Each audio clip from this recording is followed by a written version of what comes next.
These bulldozers and earth-moving machines working on the diversion of the A5 at Cenhos Holyhead are symbols of the great economic changes that are going to occur in this part of Anglesey. Although construction work on the multi-million-pound RTZ aluminium smelter itself has not yet started, there are already signs that this major industrial development is reflecting on Anglesey's economy.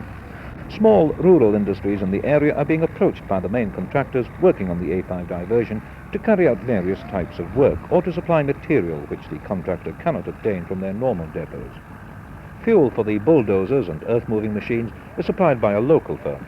The site offices have been wired by local electricians and the stone supplied by a Holyhead quarry. At this stage, of course, the problem is for the contractors to find out exactly what resources the rural industries can offer. Mr. Tom Owen, you are the Rural Industries Organiser for Anglesey. Now, have you taken any action in bringing the attention of major contractors to the small local industries here? Yes, indeed I have. I have already approached the resident agent of McAlpines, who are constructing a new bypass in Holyhead, with a view of acquainting them with the small industries in the area which could be of help to them, provide them with a service as needed. With what result? Well, I'm very confident that there'll be quite a lot of work farmed out to these small industries as time goes on. I'm very hopeful indeed after the interview I had with the agent. Now, what sort of work can they contribute? Well, small jobs mainly.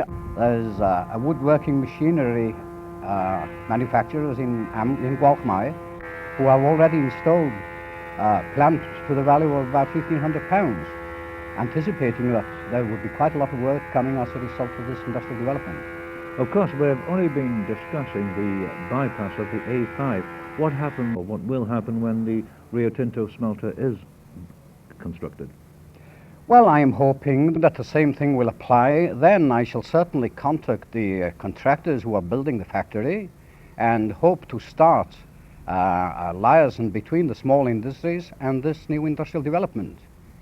And I feel quite hopeful that the small industries will benefit as time goes on. And finally, would they also benefit when the plant is in actual production, do you think?